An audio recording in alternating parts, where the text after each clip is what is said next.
Hello guys, welcome back to my channel Vinni Bunty wonders అండి. ఇవాళ వచ్చేసి నేను పెరుగు లేకుండా ప్లెయిన్ కుష్కాని కుక్కర్లో ఎలా తయారు చేయాలో మీకు ఈ వీడియోలో చూపించబోతున్నాను.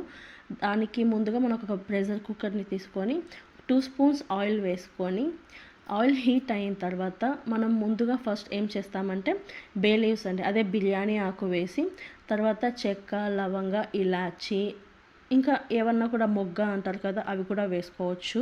షాజీరా ఉంటే షాజీరా వేసుకోవచ్చు. మన దగ్గర ఏవి ఉంటే అవి వేసుకోవచ్చు అనమాట, మసాలా ఐటమ్స్ అన్నీ.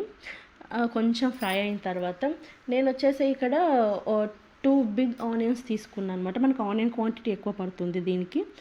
అది కొంచెం ఫ్రై అయిన తర్వాత 4 పచ్చిమిర్చిని సన్నగా పొడవుగా కట్ చేసుకున్నాను అనమాట, 2 స్లైసెస్ వచ్చేటట్టు.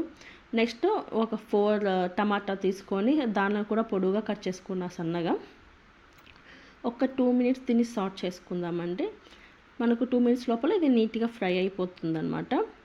దీంట్లోకి మళ్ళీ ఏం యాడ్ చేసుకుంటామంటే అల్లం పేస్ట్, కొంచెం పసుపు, అల్లం పేస్ట్ వేసుకున్న తర్వాత పచ్చివాసన పోయిన తర్వాత కొంచెం కలుపుకోవాలి అండి.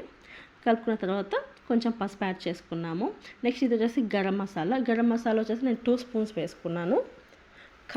కారం మన రుచికి తగినంత, నేను కొంచెమే వేసాను, ఒక 1/2 స్పూన్ వేసాను అంతే.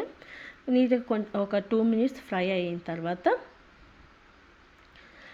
ముందుగానే మనము ఒక 1/2 అవర్ మనము బియ్యం అనేది నానేసుకోవాలి అండి. నెక్స్ట్ ఫ్రై అయిన తర్వాత దీంట్లోకి ఏం వేసానంటే ఒక గుప్పెడు పుదీనా అండ్ కొత్తిమీర వాష్ చేసుకొని వేసేసుకున్నాను అనమాట.